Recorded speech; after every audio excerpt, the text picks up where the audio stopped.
and lived in Northamptonshire most of my life. My parents were atheist, and my grandmother was a Baptist Christian, and I grew up with my grandmother, so I followed what she followed because she would drag me along every Sunday, and I became quite involved with the church and running the toddler group and doing the coffee mornings, and pretty much my life evolved around it. Quite a serious Christian. I was working with a lady who was a social worker with Women's Aid, and I found out she was Muslim, and I was quite upset because I had the outside image of the Muslims being oppressing women and being violent and aggressive and basically not very nice. So I was quite distressed for her, so I decided I was going to convert her to Christianity. And after a few months she got fed up with me, so she said one day, right, I give you a challenge. If you can find any fault, any mistake, any one thing that's not correct with Islam, not with the people, with Islam, with the Quran, the Hadith or the Sharia law, I'll come to Christianity. So I said, oh, that's great, that's going to be easy, I'll do that. So I took the challenge and I bought some books and I read and I read and I read some more, and I couldn't find anything wrong. And I tried everything. I had quite a bookshelf before I actually decided there wasn't anything wrong. And it was perfect. And all the answers were there, the answers you couldn't find in Christianity. In the Bible I found so many flaws and downright mistakes in places. And when you ask a minister, what about this? It says in Corinthians this, and then it says in Ephesians this, which is true? It's always a matter of faith. If it's a book of God, there's no faith, there's fact. And I found in Islam the facts were there. Everything was black and white. There was an answer. There wasn't anything where anyone went, well, make your mind up. Because we're human, we shouldn't have to make our mind up. So I found Islam was perfect. And it had all the answers. So I decided after about 6 months of reading, I should become a Muslim, which Hamida thought was fantastic. Quite funny. She laughed for a very long time. And then her uncle, who was an imam from Leicester, came down and did the Shahada for me. And I became a Muslim, an undercover Muslim, didn't tell anybody. I didn't want anybody to know because I still remembered what my image of Islam was, my preconceived, media-induced image, which was very negative. And I knew I was going to get so much trouble. I knew my family would have, my mum and dad hated me being a Christian.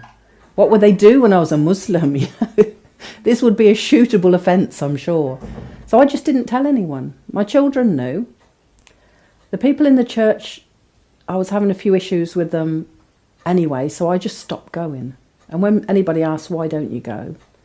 Oh, well, I'm busy, got something else to do. And I just fobbed them off every time. I didn't give them a definitive answer. So they assumed it was from the other problems that were going on. One of my kids carried on going to the church for quite a few years afterwards. And I had my own business, and I was working predominantly with older English ladies, a lot from the church. And they would ask me, why don't you go? Oh, just I'm busy. And I thought if they knew I was Muslim, my business would be finished. Nobody would want to talk to me. They'd probably send me off to one of these brainwashing camps like the Jehovah's Witnesses have or something, because it still felt like it was something wrong because the media have got such a bad image. And I thought, how do I convince everybody? It took me 6 months of reading incessantly to find the truth. How am I going to convince everybody? Especially my mum and dad, who were very racist, very anti-religion. They were atheist. So fast forward 3 years of being a Muslim, and I decided I wanted to get married again. And I met a guy who was originally from Zanzibar. And we got married. I knew him for a couple of years and then we got married. And my family were very upset. My father was quite racist, so he was upset that I was marrying a black guy. And then when he found out he was Muslim, he was like, oh my God, now he's going to force you to be Muslim.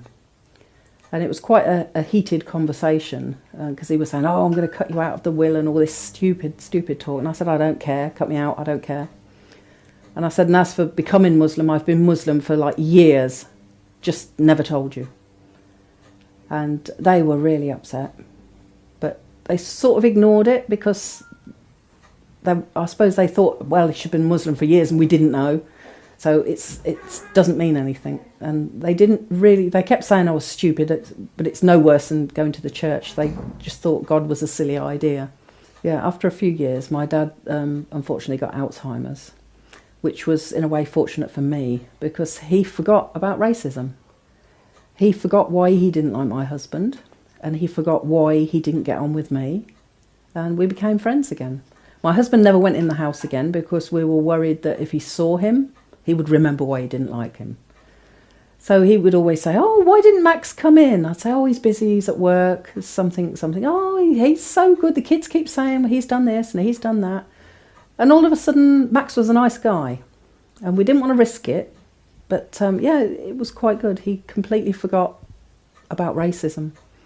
And he forgot that Islam was a bad idea. And he seemed more accepting of who I was and how I was, rather than the image of Islam.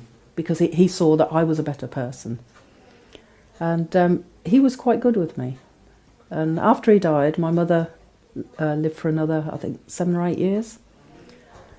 She still hated Islam, and if she saw me go off into the bedroom to do my salah, I'd get stupid comments of, "Why do you put your head on the ground? You're wasting your time. What's the point? Just enjoy your life. You're losing so much for this silly religion." But then she got cancer, and she was very ill very fast. And I sat with her in the hospital, and she was lucky. She was treated. Each doctor that came to her was a Muslim. And I remember one particular comment. It was like gold coming out of her mouth. She went, "This Islam you joined is a lovely club." That was her acceptance almost of the religion, because the people, she saw the difference, that the Muslim people had more time for her. They were kinder with her. They talked better with her. She had one non-Muslim doctor who was very abrupt and went, "Look, we've got to do this and we've got to do that." And she was like, "I don't like you, I don't want you again."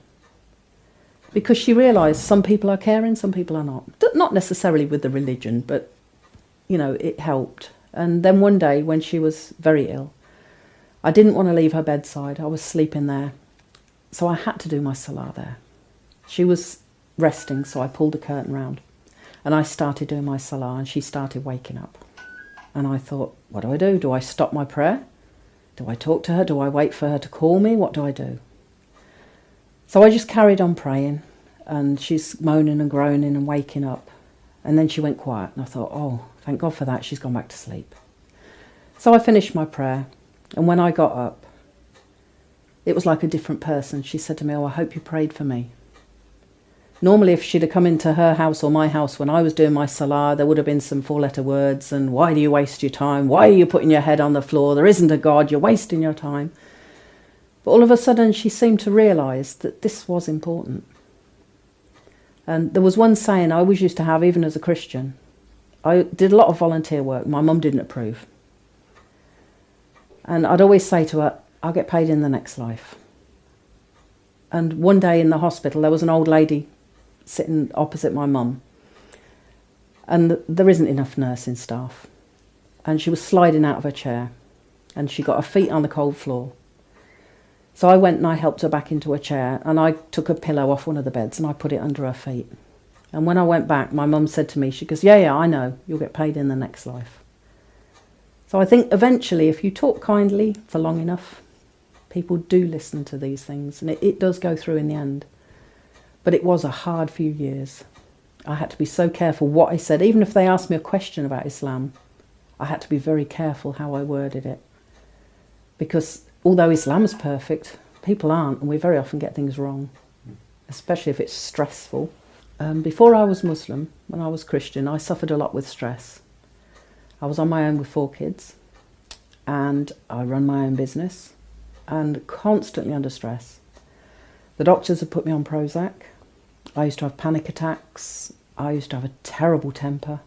Before I had the kids, I was always fighting, always in trouble. And after I became Muslim, not straight away, but slowly I became more patient. I became happier. I stopped taking the Prozac.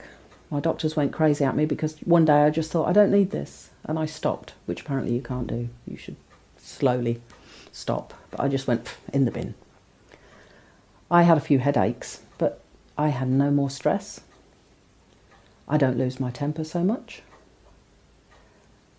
And it gives you a perspective on life, because there is an answer for everything. I think without Islam, I wondered why things happened. Especially as a Christian, because they teach this, oh, God is love, Jesus forgives, everything is fantastic. And it's not. Life is a test. And if you don't think it's a test and something bad happens, stress. Because you can't, how do you know why this has happened? In Islam, we know there's benefit in everything. Even if there's one hadith, if you prick your finger with a thorn, it takes away your sins. So in Islam, if you fall down in the snow and you bruise something, you think, oh, that's good. That's took something I've done. And there's a reason for it. Once your perspective changes and the Islamic perspective comes in, if something bad happens, you think, okay, this is for a reason. And this is making me better. And you're happy about it. Everything is for a reason. When you believe this and you live by it, you're never short of anything. It's only when you start to think, oh, I've got this big problem and this big problem's crushing me. You allow it to crush you. When you say, I've got this big problem, but my God is bigger, and this big problem is making me better, it's a small problem. So I'd advise you to read more and learn as much as you can, because a lot of people who are born Muslim, they've got their culture mixed with their Islam. And you don't want to get confused and go for the culture and not the Islam.